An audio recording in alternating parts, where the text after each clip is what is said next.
Bien, bueno, hoy vamos a hablar de un poco más al detalle porque el otro día hicimos como un punteo general del tema, pero hoy sería más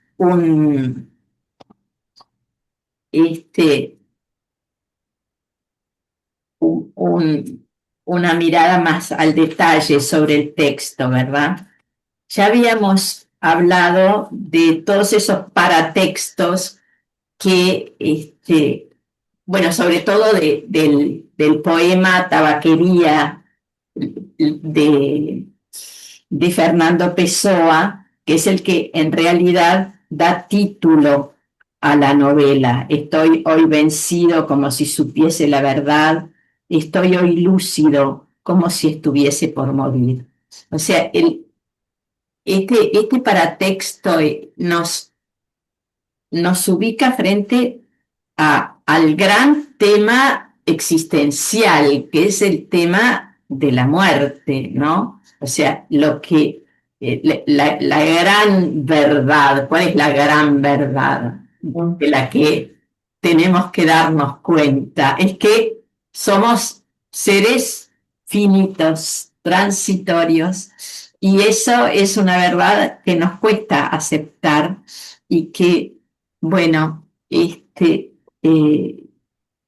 entonces el saber esa verdad es como el aprendizaje que vamos haciendo a lo largo de toda la vida. Y estoy hoy lúcido, como si estuviese por morir. O sea, ¿cuándo es que la vida humana adquiere su sentido pleno? En el momento de la muerte. ¿Cuándo es que sabemos qué significó esa vida, ¿no? Cuando, cuando se termina. Ahí es cuando realmente podemos evaluarlo. Entonces, esa lucidez, la palabra lúcido y la palabra verdad son dos palabras que se complementan mutuamente, ¿verdad? Y que aluden a esa gran verdad que vamos descubriendo a lo largo de toda la existencia o que vamos terminando de aceptar a lo largo de toda nuestra existencia, que es la de la muerte, ¿no? El existencialismo siempre insistía en esta idea de que somos seres para la muerte, somos seres, somos los únicos seres del universo que son conscientes de su propia muerte, ¿no? Eh, ¿Qué? de su propia finitud.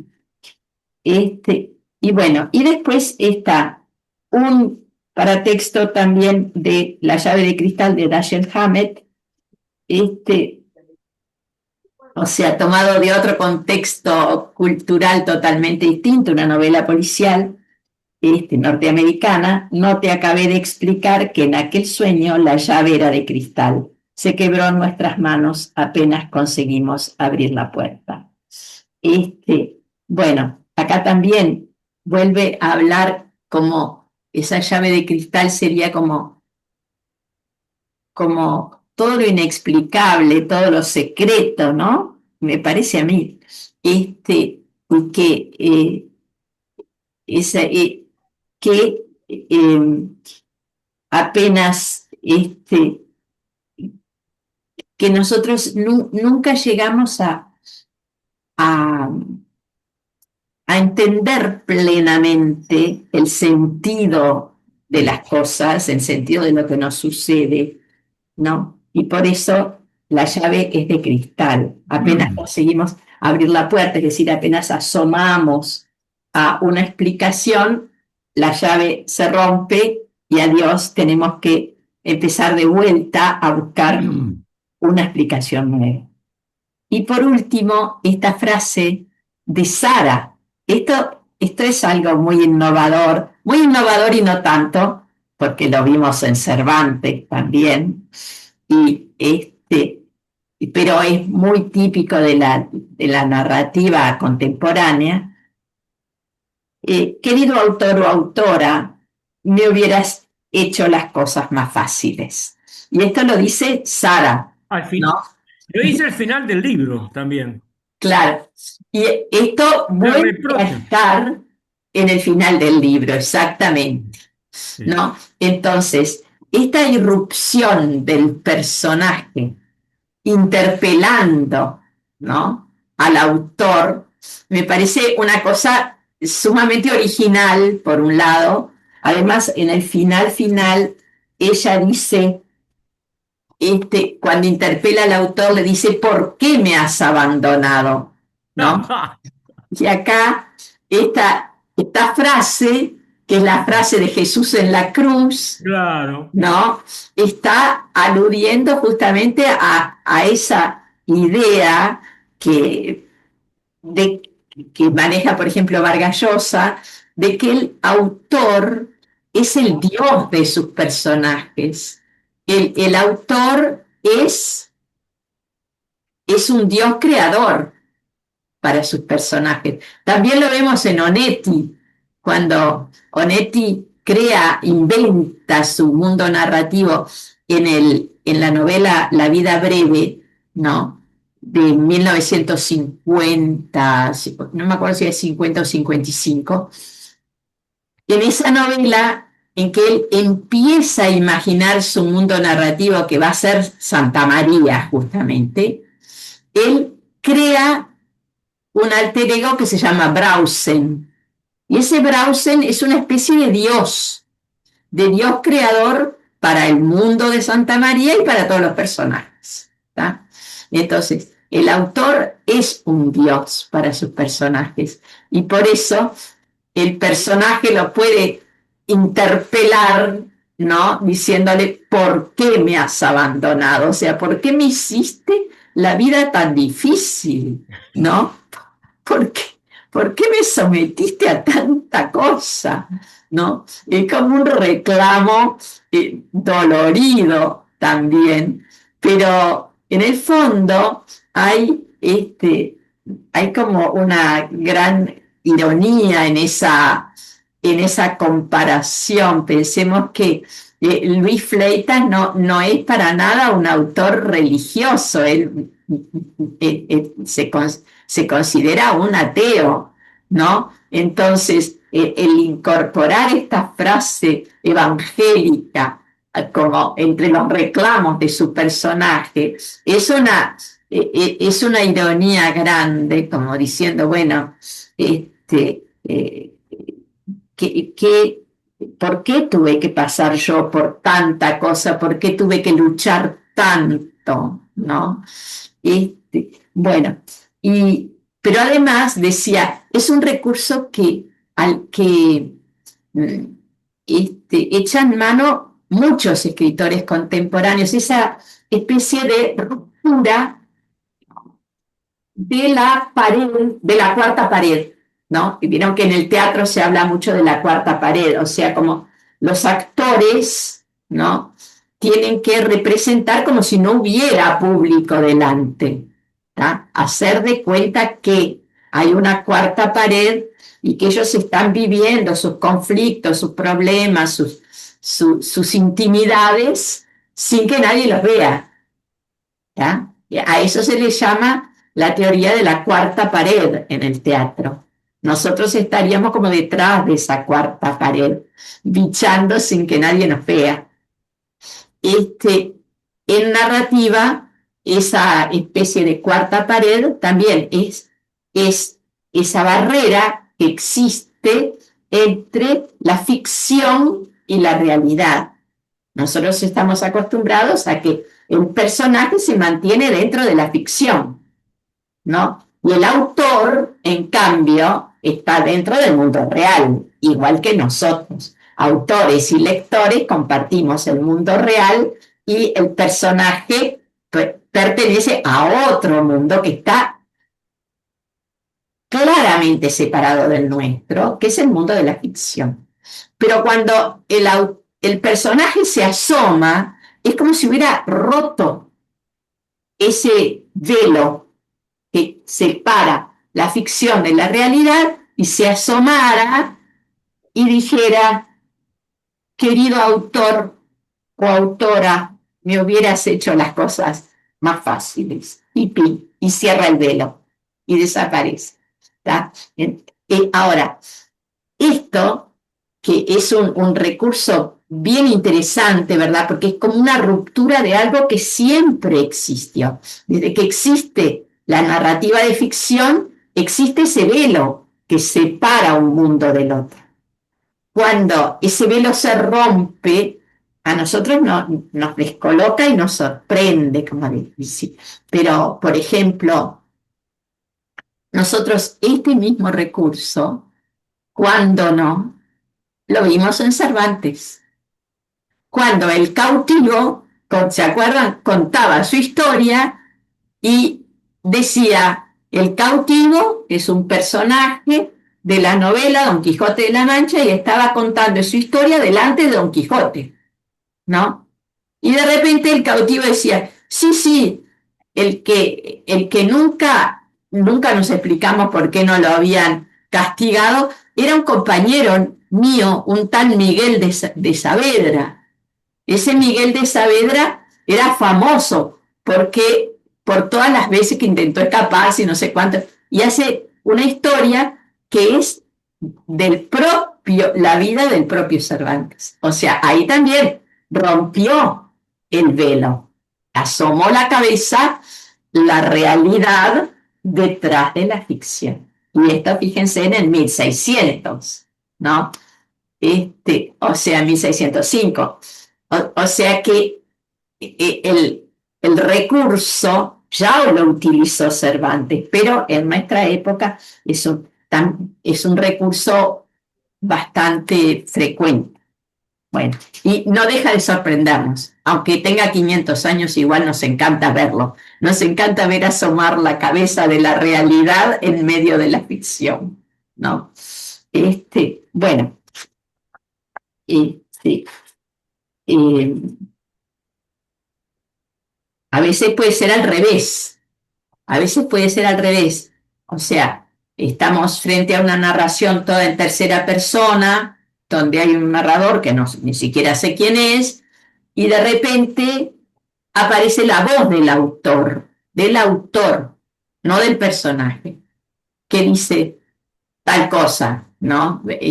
Sí, a mí, pongamos, este párrafo, me parece un poco sospechoso porque creo que se hubiera podido contar de otra manera, pongamos. Y después sigue la ficción. Ahí es al revés, ¿entienden? O sea, es la realidad del autor que irrumpe en el mundo ficticio. ¿Mm? Otras veces es el mundo ficticio que irrumpe en el mundo de la realidad del lector. ¿Ya? Bueno, ese recurso se llama metalepsis, para quien le interese coleccionar palabritas, metalepsis, eh, palabras referidas a las figuras retóricas, ¿no? Bueno, entonces, los primeros capítulos. Los primeros capítulos nos ubican en lo que fue la pandemia, ¿no? Que esa, la primera sensación que a mí me gustó mucho en el libro, precisamente porque me evocó una realidad que la literatura no ha trabajado mucho. Hasta ahora yo he leído muy poca cosa desde el punto de vista literario. O sea, la literatura siempre procesa la realidad a su modo. Lo que pasa es que a veces hay como un cierto retraso entre lo que la literatura cuenta o lo que el cine cuenta y los hechos. Otras veces no, pero, por ejemplo, yo no he visto por ahora absolutamente ninguna película referida a la pandemia o que tenga el contexto. A veces se nombra, pero muy hacia el pasar, pero que esté realmente ambientada en la pandemia y que ponga esta situación en primer plano, yo no lo he visto. Y en la literatura tampoco. En la literatura el año pasado nosotros vimos algún cuento, ¿se acuerdan que había uno de Sí, Marcia Collazo? sí, más de Sí, cosas. y había uno de Cecilia Ríos, había una colección de cuentos que habían salido que se llamaban Cuentos de la Peste, que estaban todos, eran todos autores uruguayos ubicados en tiempos de pandemia. Pero fue una publicación absolutamente excepcional. Yo no he visto otra hasta ahora, capaz que me equivoco, si alguno sabe, me dice. Pero, ¿por qué? Porque la literatura toma los temas de la realidad y los procesa a su modo, pero a veces le lleva su tiempo procesarlos, ¿no? Y a veces directamente opta por silenciarlos. Hay muchos temas que no han tentado lo suficiente a los escritores. Yo me acuerdo que, por ejemplo, el tema de la dictadura en Uruguay fue un tema que apareció muy tardíamente. Pasaron muchos años antes de que hubiera textos como fueron, yo qué sé, en el teatro de Rosenkopf o algunos otros este, textos que realmente se referían a la dictadura. Fueron, fue un proceso lento, ¿no? Y, Capaz que la propia autocensura, ¿no? ¿cómo? Quizás que la propia autocensura. Claro, exacto, Mm. exacto. Hay, nosotros funcionamos mucho con los tabúes y en el sentido de que no nos gusta nombrar aquello que nos da miedo. ¿Y qué cosa nos puede dar más miedo que la peste? ¿No? O que la dictadura, que la tortura, la cárcel, yo qué sé, son cosas que dan miedo. Y cuando sabemos que son cosas que pertenecen al mundo de la realidad, muchas veces optamos por no nombrarlas, porque si no las nombramos, no, quedan allá, están más lejos. O sea, es ese proceso, Gustavo, de Sí, autocensura, además, claro que sí. además pienso yo que capaz que es difícil ficcionar sobre eso, ¿no? Sí, claro, todo O son, novelar sobre eso. espera porque pues hay como un ruido que no me, está mal el audio en este coso y entonces oigo, estoy como adivinando siempre. No, digo que capaz que es difícil novelar sobre esos temas, digo yo, Claro, por vividos supuesto, tan recientemente, digamos, y tan claro, traumáticos. son procesos, el proceso. Yo creo que, bueno, chao. Siempre, capaz que ya lo puse a este ejemplo, porque fue un ejemplo que yo lo viví y que me impresionó tanto que nunca me olvidé. Cuando en el Teatro El Galpón hicieron una versión de, este, de la obra de Rosenkopf, Pedro y el Capitán, ¿se acuerdan? Es una obra durísima, terrible, ¿no? Donde Pedro es un preso torturado. La obra tiene solo dos personajes, ¿no? Y el capitán es el torturador. Y bueno, toda la obra es ese diálogo entre Pedro y el capitán. Bueno, la obra es tremenda. Y yo me acuerdo de haber ido, la dieron en el Teatro del Galpón, había sido una obra de un éxito impresionante en México, porque cuando el Galpón se acuerdan que estaban en México todos los actores del Galpón, ¿no? Y había sido una obra que la habían hecho muchísimas veces y con muchísimo éxito. La vienen a hacer acá después de que pudieron recuperar la sala, se acuerdan que fue toda una historia, ¿no? Sí. Recuperar la sala, se acuerdan que hubo que rehacer todo, poner todas las butacas nuevas, la iluminación nueva, porque la sala la habían destinado a otros usos y la habían estropeado toda.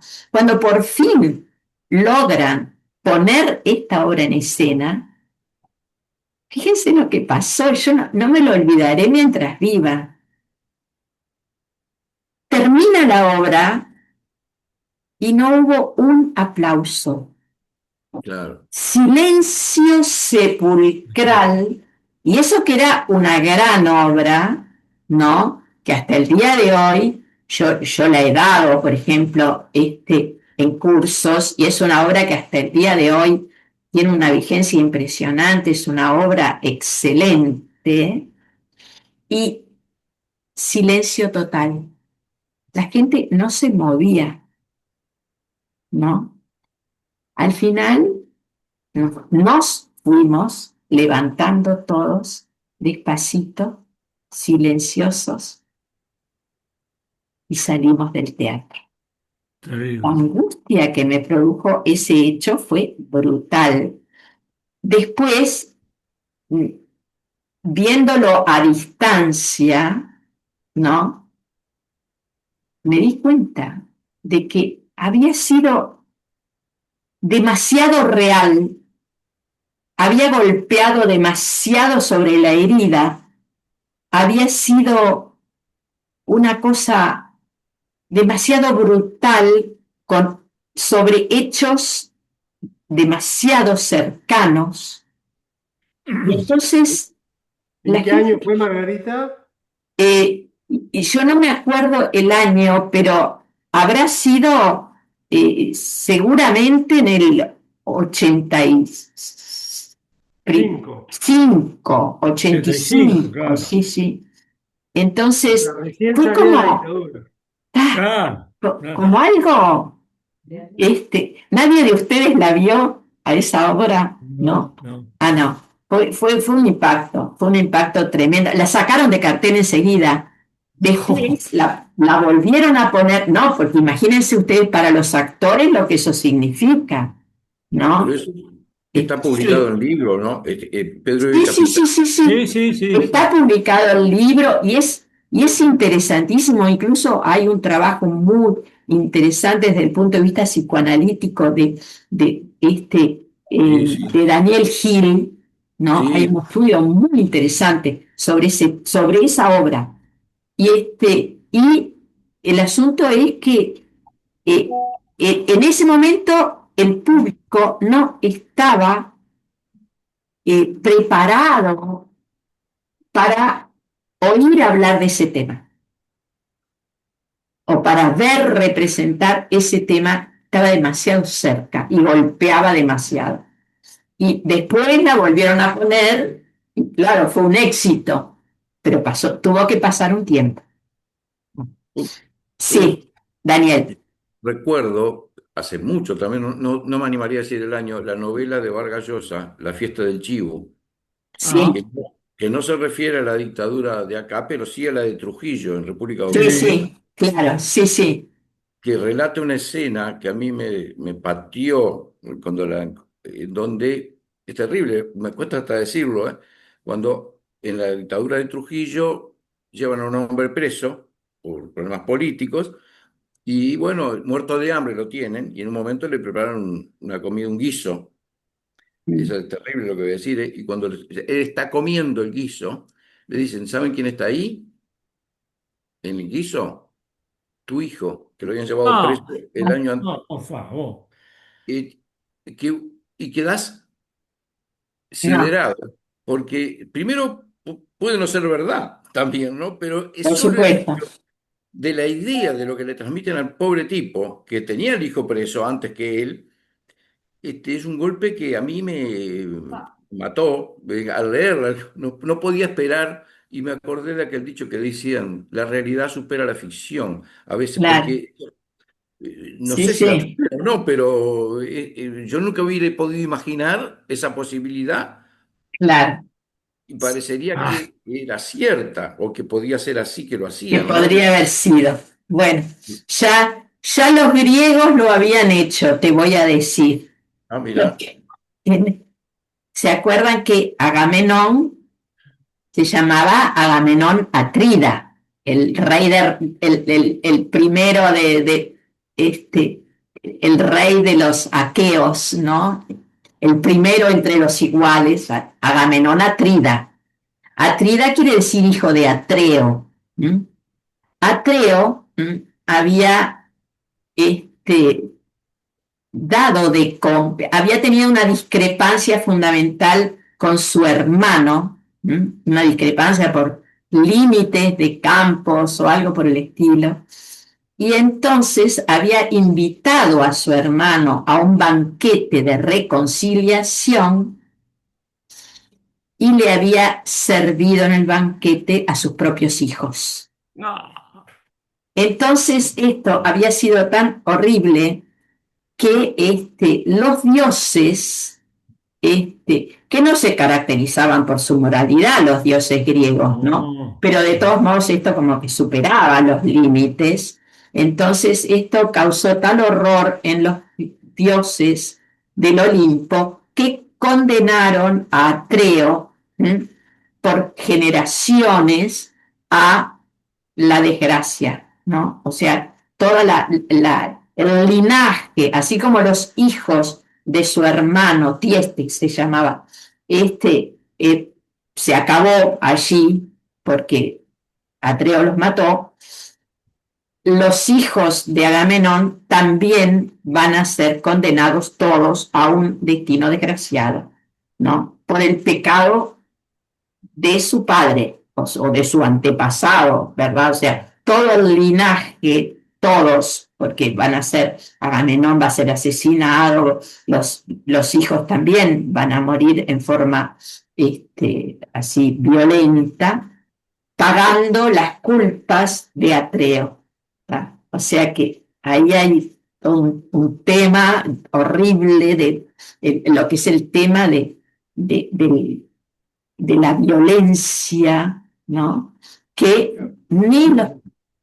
ni siquiera los dioses griegos, que son bastante inmorales ellos mismos, pueden tolerarlo, ¿no? O sea, esto pasa límites que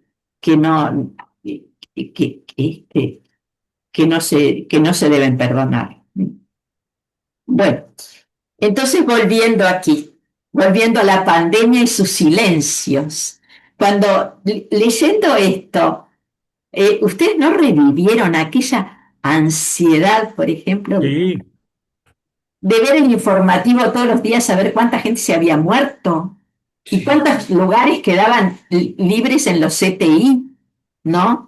Y todo el tiempo como una sociedad entera que se paralizaba todos los días en la ansiedad de saber cómo estábamos con los lugares libres en el CTI o cómo estábamos con los muertos y cómo iba subiendo aquella gráfica.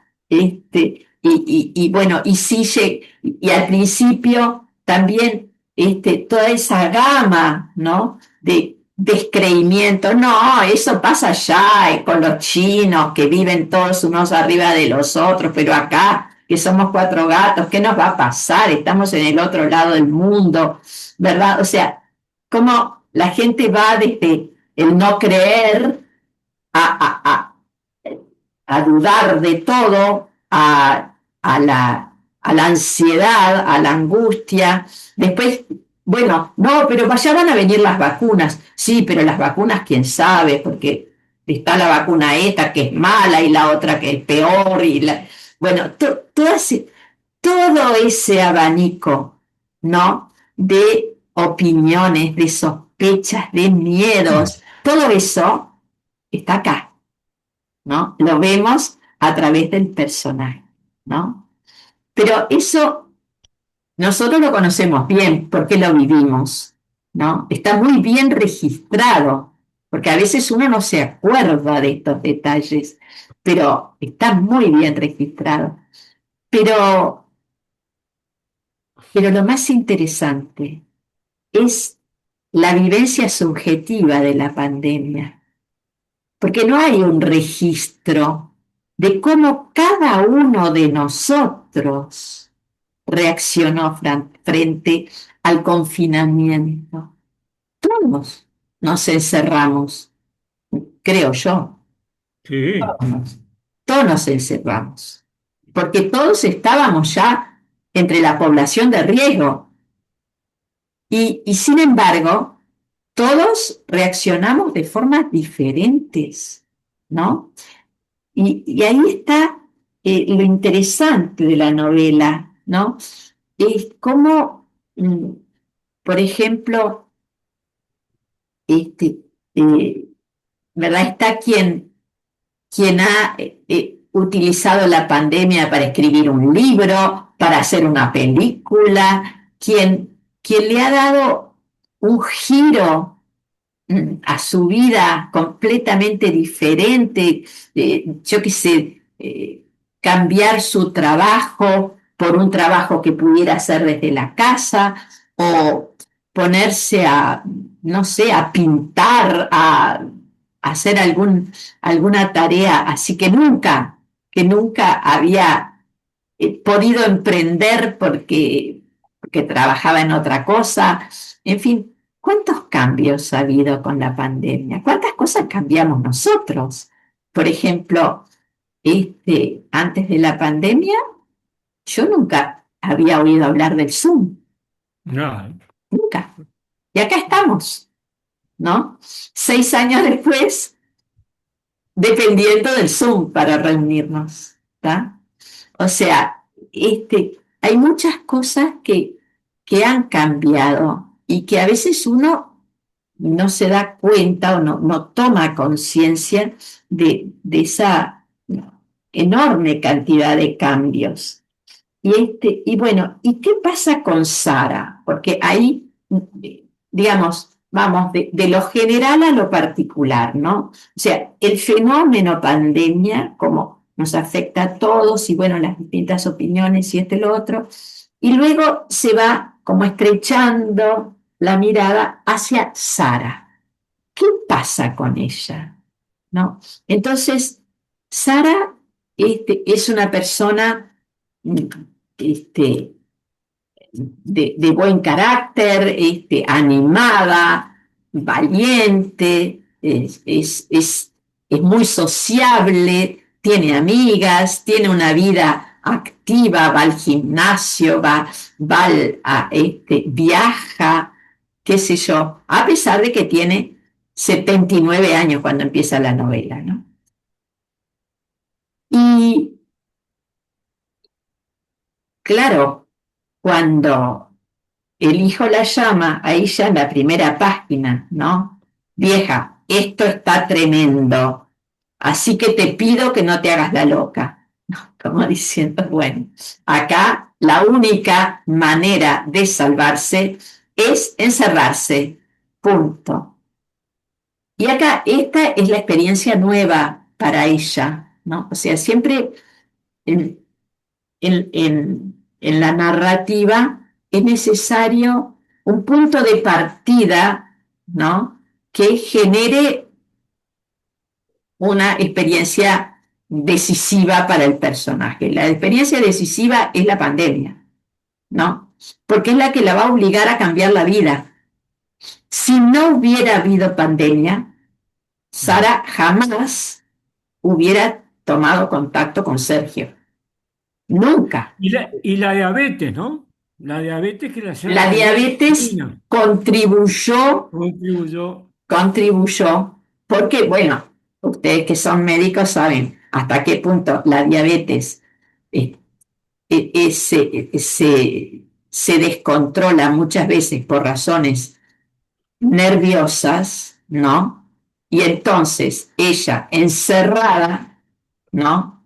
Encerrada, sin tener absolutamente nada que hacer, siendo una mujer activa y una mujer sociable que se reunía con las amigas y que iba para acá y iba para allá, ahora se encuentra con un vacío absoluto y no tiene nada que hacer y entonces eso le genera como una angustia que también incide en su salud, obviamente, ¿no? Entonces ahí tenemos como esa situación excepcional que es la que va a generar el encuentro. Sí, ¿por qué es tan extraordinario que Sara se vincule con Sergio? ¿Por qué es raro? Porque Sergio, al fin y al cabo, trabaja en la esquina de la casa de ella. Pero ¿qué es lo que hace que sea raro que ella se vincule con Sergio? El envío a domicilio fue. El confinamiento y la soledad. La diferencia de edad y la diferencia de clase social. Esa, muy bien, Eso, Laura, claro. está, las dos cosas. La Sí. diferencia de edades hace que uno diría hay pocos puntos en común, ¿no? Y la diferencia de clases sociales también hace que la gente converja poco en sus actividades, en sus preferencias, ¿verdad? Y esto está muy bien trabajado en la novela.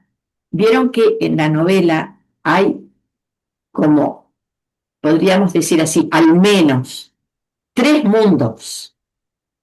El mundo de Sara y sus amigas, o sea, un mundo de gente que está bien económicamente, que viaja, que se reúnen a tomar el té, bueno, todo muy bien, ¿no? Pero sin mayores profundidades, ¿no? Sin entrar en mayores profundidades. Hasta ahí. El mundo de Sergio y su barrio, ¿no? En donde los problemas económicos, el problema de la falta de dinero, la falta de trabajo, la vivienda, todo esto son problemas inmensos y que están, que parece como irse acrecentando cada vez más a lo largo de la novela. Este mundo es un mundo completamente diferente o sea, que no tendría ni que tocarse con el mundo de Sara. Y eso cuando Sergio empieza a visitarla, él dice, nunca estuve en un lugar como este, nunca conocí una mujer como usted, nunca había estado en un apartamento tan grande, tan lindo. O sea, él vive de sorpresa en sorpresa porque no es su mundo, ¿tá? Y después está el mundo de los ladrones de guante blanco, ¿no? Los de la financiera, ¿no? El propio Álvaro, el hijo de Sara, también está ahí rondando esa esfera, ¿no? Este es otro mundo que no tiene nada que ver con el mundo sociocultural de Sara y sus amigas, tampoco, pero que estos tres, por lo menos tres, ¿no? Después también Profe, podríamos poner un cuarto, el de la la iglesia. iglesia, ¿no? La iglesia. Sí, exacto, sí, justo. El de la iglesia podría ser otro cuarto mundo. Ahora, pongamos la iglesia que intenta sacar a flote a toda esta gente del barrio, ¿no? Intenta de alguna manera redimir este mundo. Y Sergio que cambia a través de la... Ahí está, y Sergio cambia también, por la iglesia, por lo que claro, ve ahí, por lo que... exacto, y también está muy bien abordado ese tema. Entonces, digamos que tenemos cuatro esferas, ¿no? Y las cuatro esferas en algún punto se tocan. Parecería que no tienen nada que ver, pero en algún momento se tocan. Y cuando se tocan, hay cambios sustanciales, ¿verdad? O sea, cuando el mundo de los, el mundo de los ladrones de guante blanco recurre al AMPA, ¿no? Ahí se producen crisis, se producen choques, ¿no? Cuando hacen matar a chocar a la moto de Sergio, etc. Cuando el mundo de Sergio se toca con el mundo de Sara, ni que hablar. Bueno, el escándalo de la nuera, del hijo, del portero, de los vecinos, de las amigas, etcétera, etcétera. O sea, infinitos ecos de escándalo. Ese portero, El portero es como el encargado, Don Como Ramírez. el de la película, el Ramírez. encargado, es un ser nefasto, horripilante. Bueno, y, El este, alto, y, el alto. y así vemos cómo, ¿verdad? Cuando esos mundos que están separados se entran en contacto, ahí se producen grandes conflictos o choques o problemas imprevistos, ¿no? Bueno, entonces, los primeros capítulos nos plantean ese, este, eh, por un lado, lo que es el mundo habitual de Sara, ¿no? Hablando por teléfono con las amigas, ¿no? Pero ahí vemos también como que ese contacto telefónico se va como resquebrajando, porque al principio todos hablábamos mucho por teléfono, porque era la manera, pero después, como que ya el teléfono no es suficiente, el teléfono no suple las relaciones personales. Entonces empiezan a aparecer como agujeros en el tejido de las relaciones de amistad, ¿no? Entonces, las amigas las llaman por teléfono, pero cada vez es como que se empieza a ver más los agujeros del tejido de las relaciones sociales, ¿no? Y entonces Sara habla con Maruja o con Sarita o yo qué sé, tiene 3 amigas en realidad, pero cada vez ella va sintiendo más la ausencia de las otras. O sea, en vez de reforzar el vínculo con las que le quedan, que son 3, empieza a pensar en todas las que se fueron, en todas las que se murieron, o las que están ya perdidas en el Alzheimer, etcétera, etcétera, ¿no? Y entonces es como si esas conversaciones tuvieran un telón de fondo sumamente angustiante, porque cada vez que las amigas la llaman, ella empieza a recordar que fulana y que sutana, y cómo fulanita se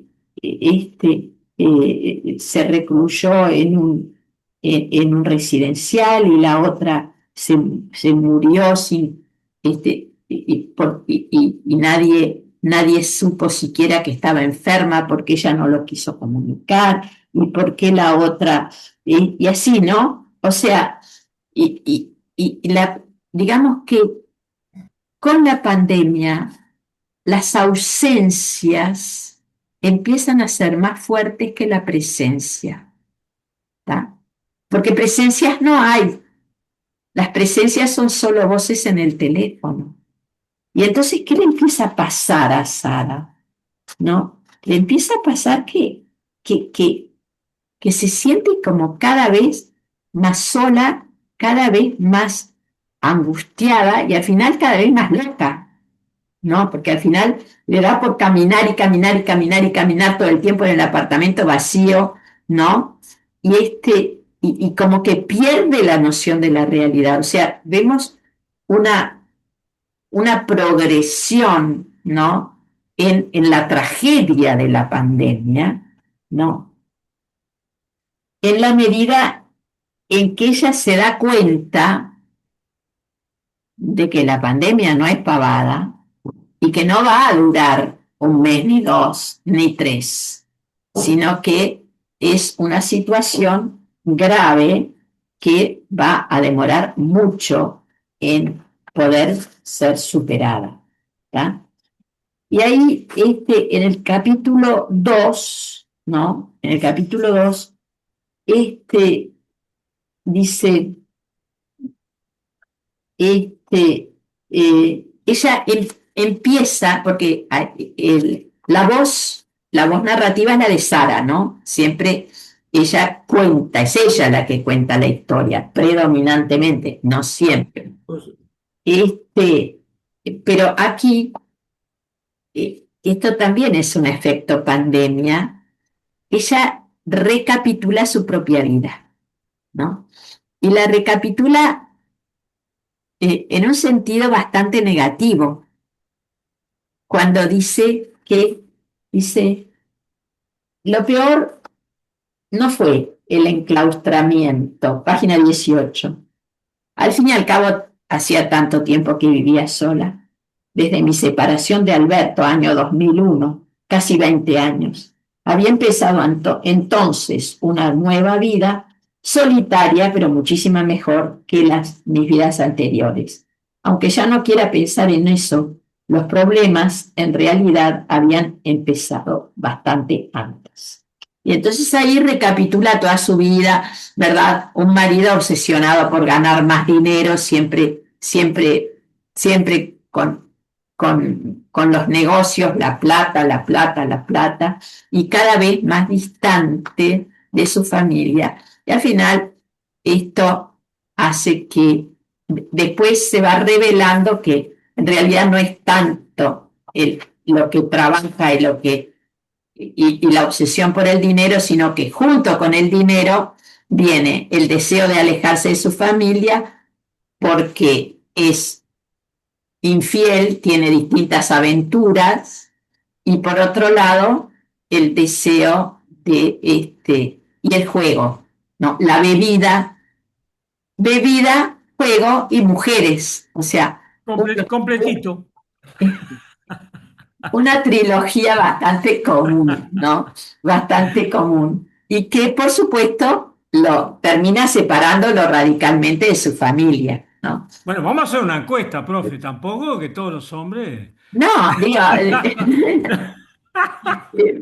muchas estamos para veces, hacer encuesta. bueno, entonces, y ahí ella, junto con esa recapitulación de su vida, cuenta, ¿no? La crisis de la empresa del marido, que es esta Importex, ¿no? Importex, que, que es una fábrica de hilados, y acá también, ¿eh? Acá hay mucho de la realidad, porque se acuerdan que el tema de la crisis de las hilanderías en el Uruguay por allá por la década del 70 fue un tema muy importante porque la industria de los tejidos era una fuente de trabajo para muchísima gente. Había barrios Claro. enteros que vivían de las grandes fábricas de hilados, y esto todo se vino abajo en los años 70, generando una crisis muy importante económica y con el cierre, cerraron todas, porque ya no era competitivo el precio, estos hilados que en determinado momento, yo que sé, unos años antes, se exportaban a todo el mundo. Yo me acuerdo de un cuento de mi padre que contaba que habían ido a Europa y habían entrado en una casa, en una tienda en Londres, de venta de casimires. Entonces mi padre dice, ay, bueno, yo quiero ver estas telas ingleses, estos casimires ingleses.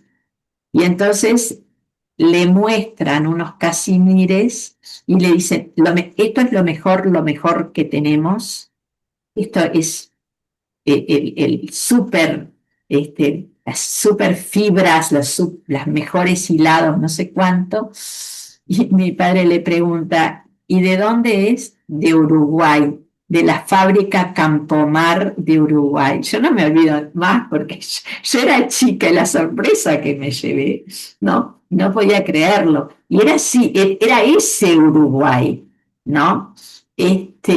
Después todo esto desapareció. Y fíjense cómo la novela va aludiendo, como nos va paseando por todas estas situaciones económicas, situaciones laborales, situaciones personales, de cómo cada uno va viviendo el vínculo. Y una vez que ella pasa revista y así con bastante ferocidad, ¿no? Con bastante ferocidad a la figura de su marido, porque no le perdona, ¿eh?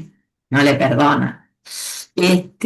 Lo deja bastante mal parado. Después pasa en el capítulo 3 a la figura del hijo, digno hijo de ese padre, también, porque el padre había abandonado prácticamente la empresa familiar en manos del hijo, y el hijo, que era un as para los negocios, terminó cayendo en manos de estos de la financiera y del cambio, que lo que querían era usar la empresa de hilados, esa empresa Importex, que a esta altura ya no fabricaba nada, sino que simplemente era una empresa de importación de prendas, usarla como tapadera para el negocio del lavado de dinero, ¿no?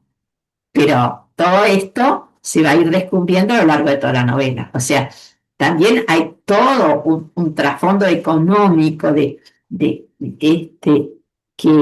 cómo va cambiando, ¿no? La estructura económica del país en los últimos 30 años, pongamos, o 50 años. Entonces, Alberto, el hijo, también tampoco es una joyita, ¿verdad? O sea, lo vemos como un hijo también, otra vez, mucho más interesado en el dinero que en ninguna otra cosa. Por eso elige tan mal a sus socios. Y también la influencia del padre sobre ese chico. Ella dice que lo educó ella, que lo crió ella, pero el padre estaba. Y entonces, fíjense en la página 24, cuando dice: Alberto no perdía su tiempo. Desde el primer momento conquistó a Álvaro con regalos de todo tipo, que le traía siempre los mejores juguetes, los mejores entretenimientos, las más apetecibles golosinas, en fin, lo que más le gustaba. Regalos, regalos, regalos, plata, plata, plata, plata. El dinero fue su vínculo indiscutido y el cimiento sobre el que edificaron la relación. Mientras yo rabiaba con esa forma sigilina de conquistar al hijo, y protestaba y pataleaba sin éxito alguno, Álvaro adoraba a su padre, quien siempre le dejaba en claro, tácitamente o con todas las letras, que la madre era una rompepelotas y una acelerada que protestaba eternamente por todo, y que lo que pretendía era imponer su voluntad. No había paz conmigo, y en cambio había diversión y festejos con el padre. Claro que cuando estaba, y cuando no estaba, en pedo. O sea, el padre es una figura absolutamente disolvente, ¿no? Porque conquista, o sea, el padre compra el cariño del hijo, lo compra con regalos, ¿no? Y al mismo tiempo socava la autoridad de la madre, ¿no? Cada vez, la madre es la que siempre dice que no, y el padre es el que siempre dice que sí. La madre es la madre es la de las obligaciones, y el padre es la de las distracciones y las diversiones. Entonces, pero también acá hay hay una realidad que también conocemos, ¿verdad? O sea, esa discrepancia entre, entre los padres, en los que hay como una idea tremenda, ¿no? Por lo nefasta desde el punto de vista educativo, que es la idea de que cuantos más regalos, el niño es más feliz. Y yo diría que es exactamente al revés, que el niño a veces vive abrumado por los regalos y por las cosas que tiene. Y no solo no las valora, sino que ni siquiera aprende a usarlas, ¿no? O aprende a dominar sus deseos. Entonces, cuanto más es como querer llenar, ¿no? Llenar el vacío existencial con cosas, cosas, cosas, cosas.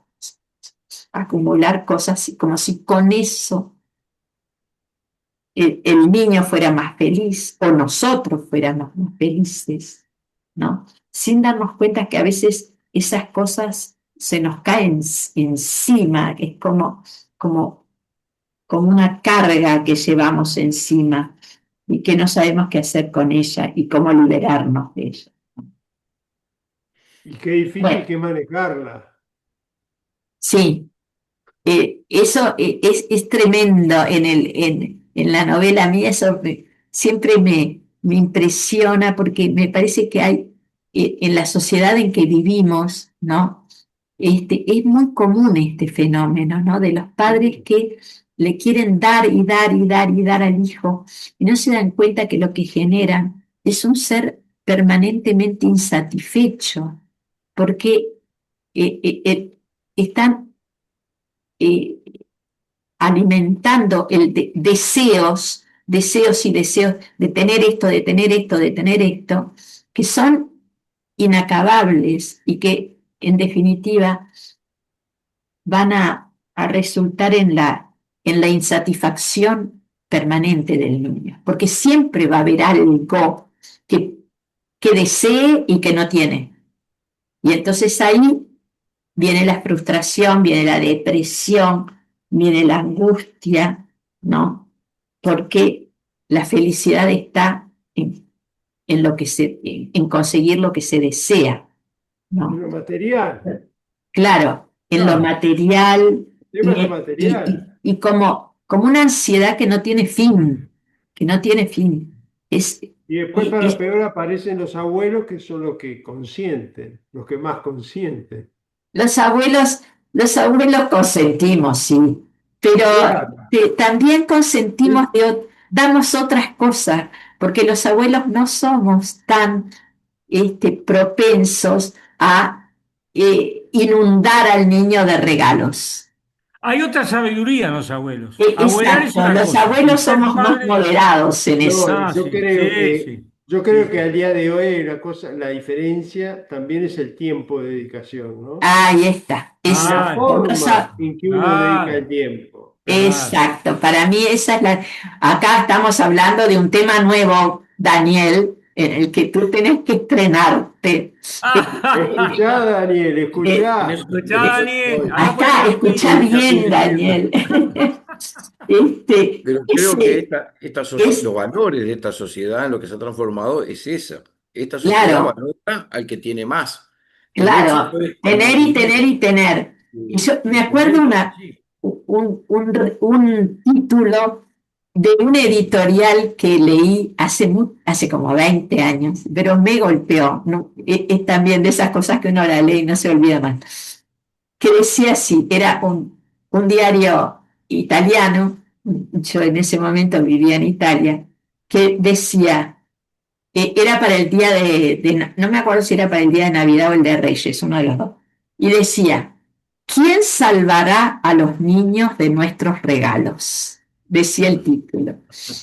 Bueno, el artículo era imperdible y yo nunca me olvidé de ese título porque siempre me quedó aquella idea de que nosotros con los regalos a los niños muchas veces los abrumábamos, los sofocábamos, les cortábamos la creatividad, ¿no?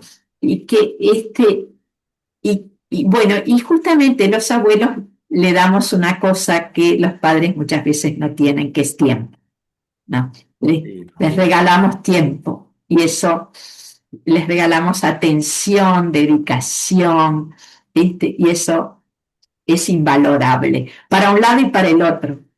Por lo tanto, Atención. claro. Esa palabra es clave. Me parece que el tema de la atención es clave.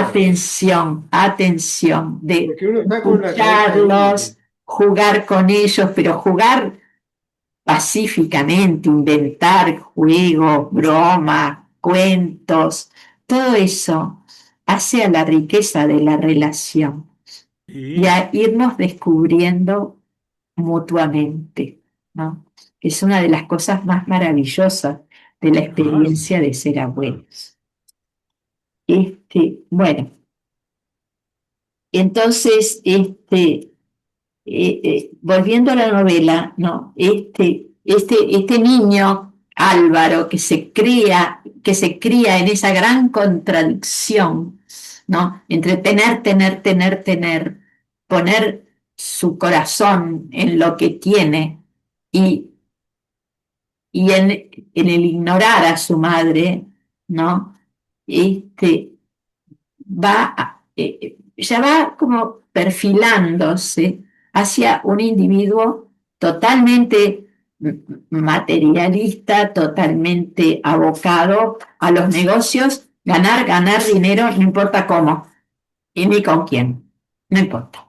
Y ¿Ya? tiene una Entonces, influencia muy mala la esposa, ¿no? La esposa también, que la claro, pareja ahí es está. horrible también.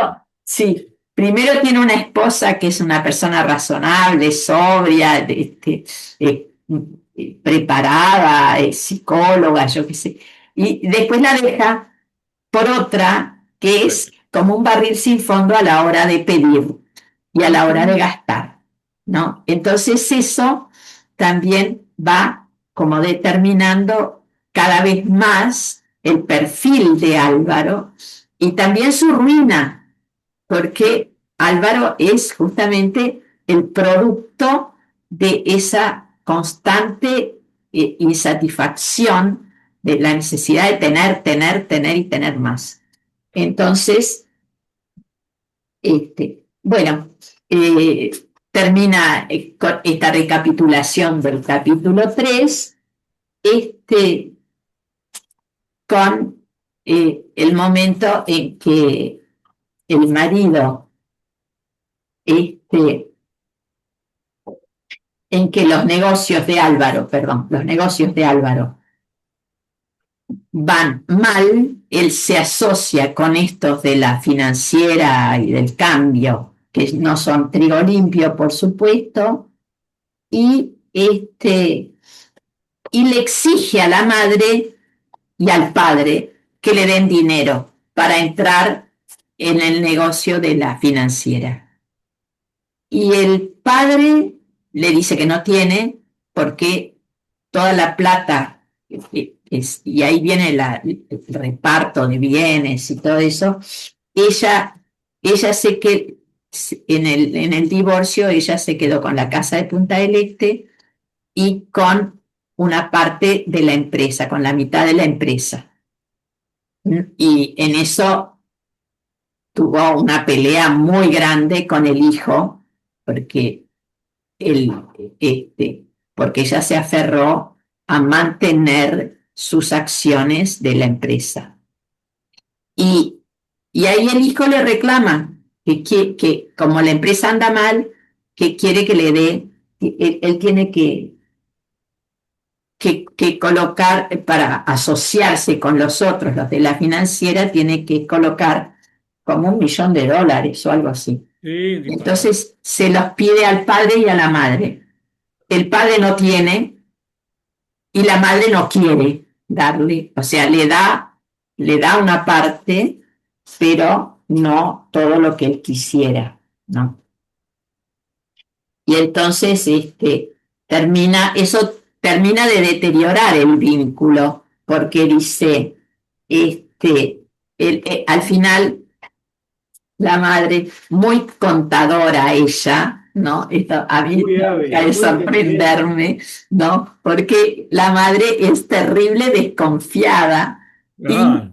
y actúa bien como contadora. Al final accede, como el hijo está desesperado y se funde la empresa, ella accede a prestarle, pero le presta el dinero siempre y cuando él firme, dice, le dije que le prestaba lo mismo que el padre, con la condición que eran más o menos $200.000 o algo así. Con la condición de que sus acciones en la sociedad anónima que iban a constituir estuvieran a mi nombre. ¿Tá? O sea,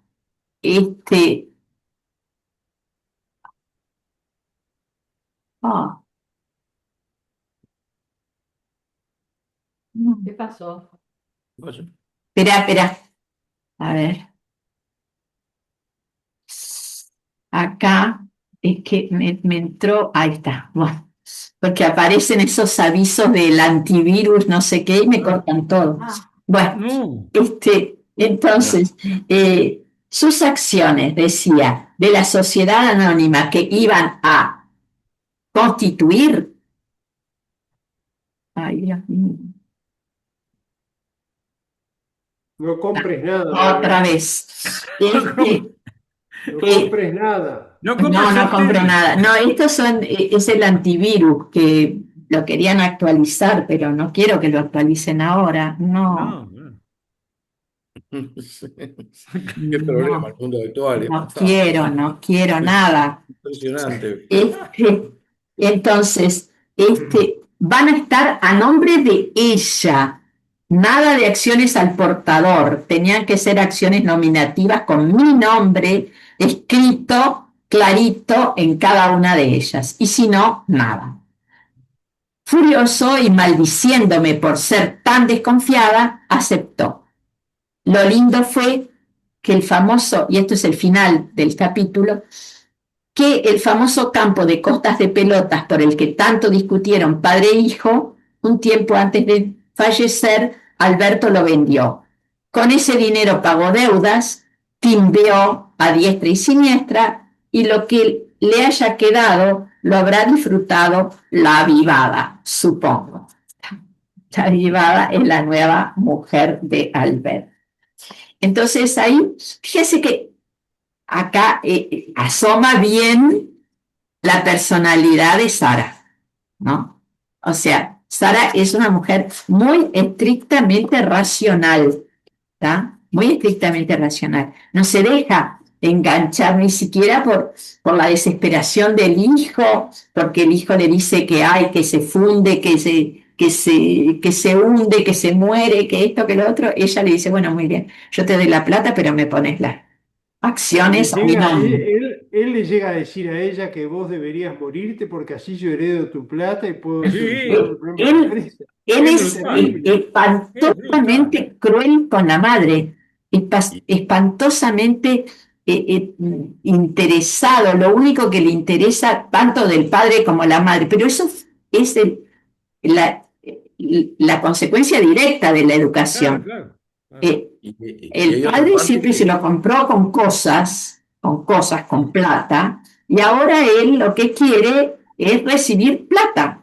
Lo único que le interesa, el resto del vínculo no le interesa, ¿no? Y bueno, y así llegamos al capítulo 4, en donde Sara queda como abocada a la soledad absoluta, ¿verdad? Ya no tiene el marido, no tiene, con el hijo se lleva horrible, el hijo ni la llama por teléfono, tiene sus propios problemas y con las amigas también el vínculo como que se ha ido enfriando porque muchas, algunas se murieron, otras están enfermas, otras están perdiendo la memoria, qué sé yo. Entonces, todo se va desmoronando hasta que llegamos al capítulo 4, que es el momento de la crisis. ¿Tá? El momento en que nosotros vemos que Sara no va a poder aguantar más, que empieza como con ese tema de lo grande que es el apartamento y empieza a caminar, por el apartamento donde nunca hay nadie, y se queja de que los nietos no vienen a verla, porque claro, con la pandemia, pero además porque no son cariñosos, están en edades en que, entonces, el apartamento es demasiado grande, las amigas no se pueden visitar, los nietos tampoco vienen, el gimnasio está cerrado. ¿Qué hace todo el día esta mujer sola, ¿no? Tiene una empleada que viene, pero cuando viene la empleada que viene todos los días, ella cierra la puerta, se encierra en el dormitorio para no contagiarse de los posibles virus que la empleada traiga, ¿no? Y entonces, y acá viene un párrafo que da bien la cuenta de ese abismo al que ella se va asomando, que es el abismo de la locura, ¿no? Empecé a aprovechar, página 30, la vasta superficie del apartamento para caminar, caminar, caminar, caminar, caminar, deambular por el enorme piso sola, casi ciega además, con todas las cortinas corridas, porque son muy pesadas para descorrerlas. Y si se dejan corridas, el sol que entra a raudales por los enormes ventanales destroza los muebles y el parqué. Las piezas están siempre sombrías, protegidas por gruesas telas y el velo tenue del voile que cuelgan hasta el suelo. En el deambular por piezas, cuartos y pasillos encontré el eco de otras voces. Es difícil, encontré el eco de otras voces, o sea, empieza a delirar un poco, ¿no? Despersonalizar, claro. Claro, a salirse de lo real, ¿no? Es difícil poder expresar lo que la tristeza le dicta a uno. Es imposible sacudirse los años, el tedio del yo, la autodestructiva sensación de la nada. Nada, nada, nada ha sido tu vida. Nada te queda por esperar. Nada, la certeza del fin. Alguien quiere conversar conmigo, pero no lo escucho. Solo el susurro de su intención de lo que me hubiera dicho y no lo quise oír. Es un baile lejano, recuerdo el suspiro de su emoción, recuerdo su voz diciéndome que me quería, que no podía, que quería, que no podía. Recuerdo alejarme y no quererlo ver nunca más. La sombra de mi padre me acecha, me reprocha todo lo que esperaba de mí, es aciago y dulce. O sea, empieza como a ver imágenes del pasado y de todo lo que hubiera podido ser y no fue, de todo lo que se frustró en su vida, y empieza a encontrarse con el propio vacío existencial, ¿no? Y entonces aquí empieza a desvariar un poco con lo que ha leído, de ciencia, de filosofía, y entonces a pensar en, qué sé yo, en las partículas subatómicas que componen el universo, qué sé yo, pero es como un pensamiento delirante, un pensamiento que no tiene un objetivo claro, y al final dice: es un terrible peso abominable que recae sobre las espaldas de uno, saber que todo nació con uno y todo termina con uno. No, no estoy loca, no desvarío, es solo que apesto a mí misma. O sea, esto me pareció interesantísimo. Apesto a mí misma. O sea, esta mujer tan racional, ¿no? Tan práctica siempre, ahora empieza a desvariar, ¿no? Y a desvariar, ¿por qué? Porque no tiene con quién hablar, porque no tiene un objetivo claro en su vida, porque no puede interactuar con nadie. Y entonces ahí empieza como a generar pensamientos demasiado abstractos, demasiado descolgados de la realidad, ¿no? Y termina cuando ya se pone a pensar en los filósofos idealistas, estos que sostienen que el mundo empieza y termina desde el momento en que lo percibimos, o sea que solo existe porque lo percibimos y que si no hay alguien que lo perciba, nada existe. Es un pensamiento tremendamente angustiante, ¿no? Y entonces cuando ella piensa en esto, dice, no, lo que pasa es que apesto a mí misma. Es decir, ella misma se controla y dice, no, me da por pensar en estas cosas porque estoy sola, porque no tengo... Y entonces en el capítulo 5 se abre justamente con esta especie de delirio. Cuando dice, vi a Antonia, ¿no? En el salir del mar de la Floresta. O sea, esta amiga que se había ahogado, ¿no? Y entonces, y empieza a ver, soñé con Flora, con su voz de embrujo, esta amiga que era cantante y que también murió. O sea, se empieza a desdibujar el mundo real, ¿no? Y confundirse el presente con el pasado, lo real con lo imaginado, ¿no? Y en ese momento, cuando ella está como en esa confusión en la que ve a las amigas muertas, suena el timbre, ¿tá? Y esto es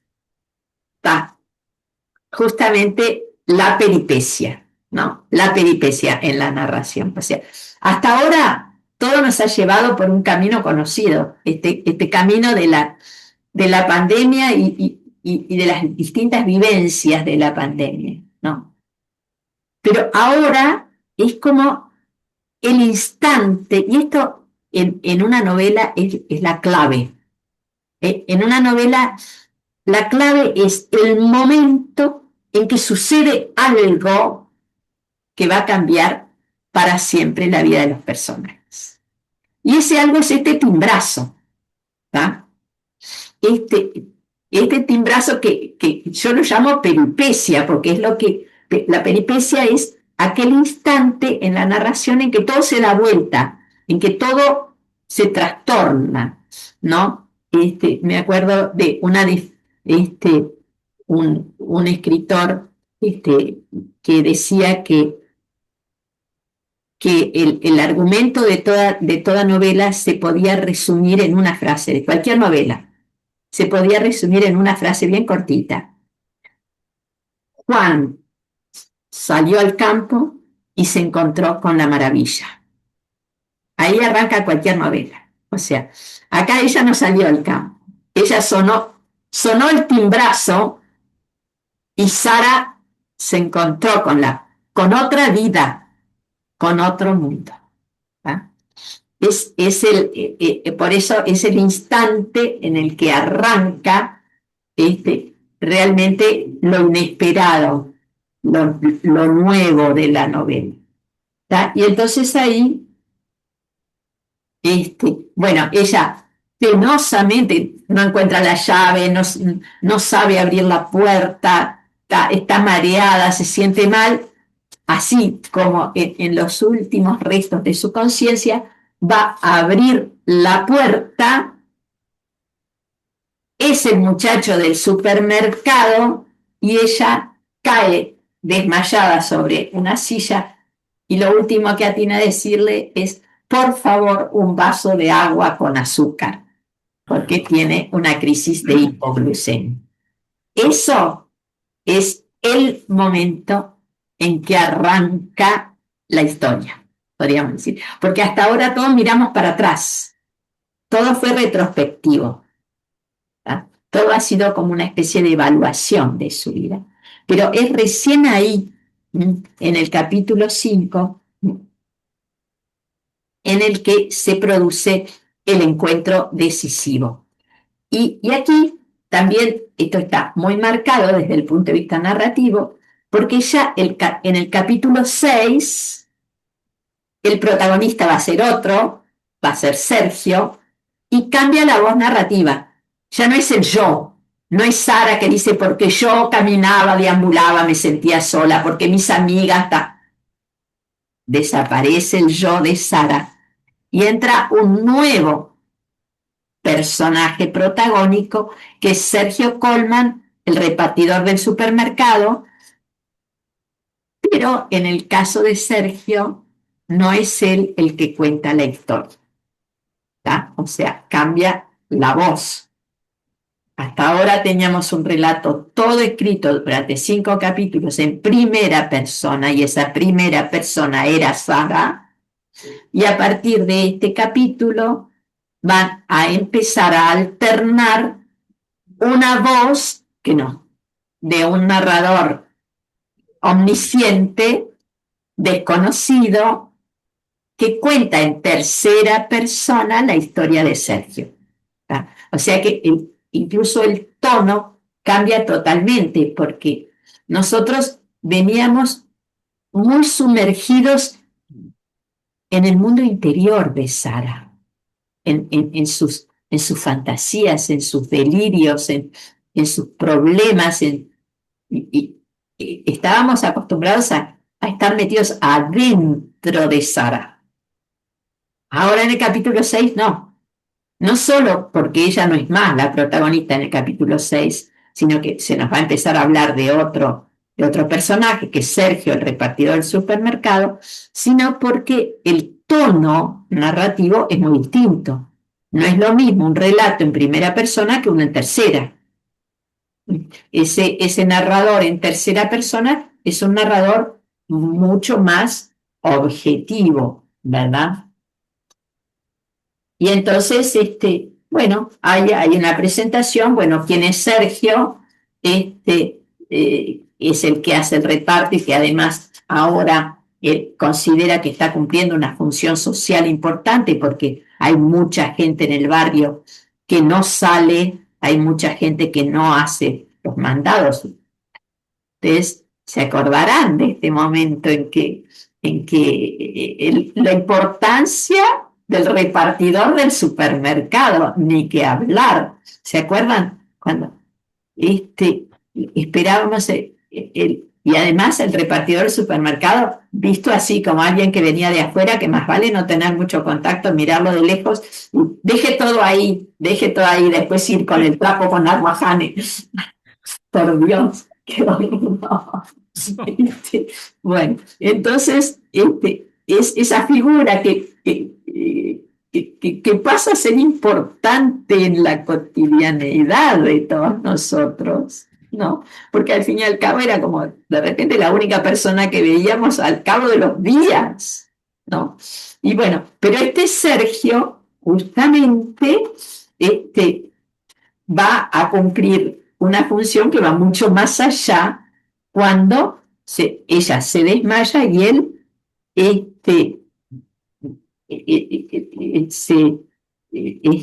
entra corriendo a la cocina y le sirve el vaso de agua con azúcar, etc. Y actúa con mucha propiedad, resolviendo perfectamente la situación y además con mucha humanidad, porque él se preocupa, ¿verdad? Queda realmente preocupado por la situación de ella, se da cuenta, ¿no? Y se da cuenta de la gravedad de que si hubiera llegado 10 minutos más tarde la encontraba muerta. Entonces él se da cuenta de lo providencial que fue su llegada, de lo grave que es la situación de Sara en esa mujer que aparentemente tiene todo, pero que en el fondo es absolutamente vulnerable, ¿no? Ahí viene el mundo de la iglesia. Ahí creo que se toca el mundo de la iglesia con el mundo de ella. Me parece, por lo que, que es el trabajo de él con los necesitados, digo. Claro, ahí se muestra muy bien la fibra de la que está hecho Sergio, ¿verdad? Eso, eso. Porque Sergio va mucho más allá de lo que se le pide a un repartidor de supermercado. Claro, Él no claro. dice, bueno, yo llamo a una emergencia y arréglese como pueda. No, no, no. Él inmediatamente se preocupa, le dice, bueno, ¿y qué te parece si llamo al médico? Y así él te indica qué medicamento tomar y se queda con ella.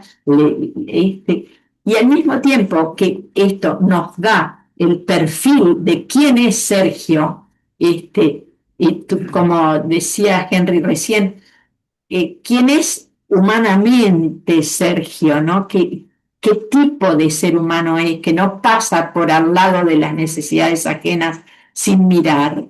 Al mismo tiempo, porque él está convencido de que su trabajo es un trabajo de valor humano, de valor social, es un trabajo que va mucho más allá del llevar el azúcar, la harina y el arroz, ¿verdad? Este, eh, También nos muestra quién es Sara, porque Sara tiene todo, pero es absolutamente vulnerable, ¿no? Está absolutamente sola. Por otro lado, y con esto termino, por otro lado, Sara, ¿cómo puede sentirse alguien frente a quien le salva la vida? Eso. Sara es muy consciente de que él le salvó la vida. ¿Cuál es el vínculo? Siempre, a mí esto como nunca tuve la experiencia, no sé, pero eso, siempre me pregunto, ¿no? ¿Cuál es el vínculo que, que podemos tener con una persona cuando somos totalmente conscientes de que esa persona nos salvó la vida, Ahí ¿no? va. La fuerza, ¿no? De ese vínculo tiene que ser inmensa. Esa fuerza de gratitud para siempre, un vínculo que es para siempre, ¿no? Y esto es lo que se establece, por eso decía, es como la peripecia del relato, lo que nos cambia a los dos en un instante. A Pero ella, Sergio además es un tipo muy especial porque proveniendo del medio social de donde viene, tiene una escala de valores que es, Ahí va. claro, en el correr de la eh, novela se muestra que es un tipo muy especial. Muy exactamente, especial, ahí, especial. No es acorde al contexto de donde él No, viene. no, no, No, no. exacto, ahí es como cuando, sí, hola, este, ahí es cuando nosotros nos llevamos de esas sorpresas, de esas buenas sorpresas que a veces tenemos, de darnos cuenta de que los seres humanos, eh, más allá del lugar donde vivimos, de la educación que tenemos, del lenguaje que hablamos, etcétera, siempre hay como elementos que por suerte, ¿no? Nos unen, sí, elementos que hacen crear afinidades insospechadas, que de repente uno nunca se hubiera imaginado que iba a poder tener esta conversación, este vínculo con alguien que no, que no que no conocíamos, con el que nunca nos hubiéramos relacionado y que de repente por un hecho fortuito esto nos pone en contacto y resulta toda una revelación. Por suerte, Nadie elige nunca donde nace. ¿cómo? Nadie elige nunca donde nace. Claro. Claro. Nos es dado. Y bueno, y de ahí uno puede hacer lo Y que ahí, quiera. claro, y ahí pueden darse las grandes sorpresas de la vida, ¿no? Ah, Y eso Y Sara las se da grandes cuenta. afinidades, insospechadas afinidades. Y esto es lo que va apareciendo sobre el telón de fondo de ese instante en el que él le salva la vida y Sara es muy consciente Claro. de lo que pasó, de que si él no hubiera llegado en ese instante y hubiera actuado tan aceleradamente, ella se hubiera muerto. Sí, Y esto es impresionante, ¿no? Genera un vínculo de dependencia muy Ahí está. importante. Se genera un vínculo emocional, afectivo, en un contexto de pandemia, en un Exacto. contexto de soledad total, es que un duelo de también, escritor, profe. Es un claro, duelo de escritor, porque ¿cómo hace, no? No habría claro, manera sino claro, de cambia enganchar todo, todo. cambia todo. Si no Claro, hubiera habido pandemia, claro, este vínculo no hubiera existido. No Claro. solo porque Sergio no hubiera llegado, etcétera, etcétera, sino porque ella no hubiera tenido la necesidad De claro. llamar de tener al mandar a alguien que la acompañara, que la protegiera, que viniera, que la escuchara, todo esto, ¿no? Entonces, como a veces la vida ¿no? da esas vueltas inesperadas, ¿no? Bueno, con esto terminamos Bueno, y nos Profe. vemos el jueves que viene. Gracias, profe. Raquel, googlea a ver cómo podés activar el micrófono de tu teléfono. Sí, Sí, tú sabes que lo que pasa es que ahora estamos como en un momento de transición importante, pero ustedes me oyen bien, ¿verdad? Yo Sí, estoy Sí, como perfecto, pero me adivinando lo que preocupa ustedes que dicen. Raquel no pueda participar. Ah, Claro, ah, claro, no puede sí, ser. eso es para, sí, pero debe ser un eso, problema tenés en que la agarrar a pantalla. algún nieto, Raquel, que te Algo, revise la computadora, a ver. Pero yo también tengo un poco este problema de que no los oigo bien. Hay algo en el audio que no está a ver, algún funcionando bien. repartidor en el barrio ahí que se acerque. Dale, dale. Nos vemos Bueno, la Pero próxima. A ver, nosotros te Chao, escuchamos, yo por lo menos te escucho muy hasta bien, la Raquel. próxima. Ah, chao, chao. Chao, chao. chao. chao.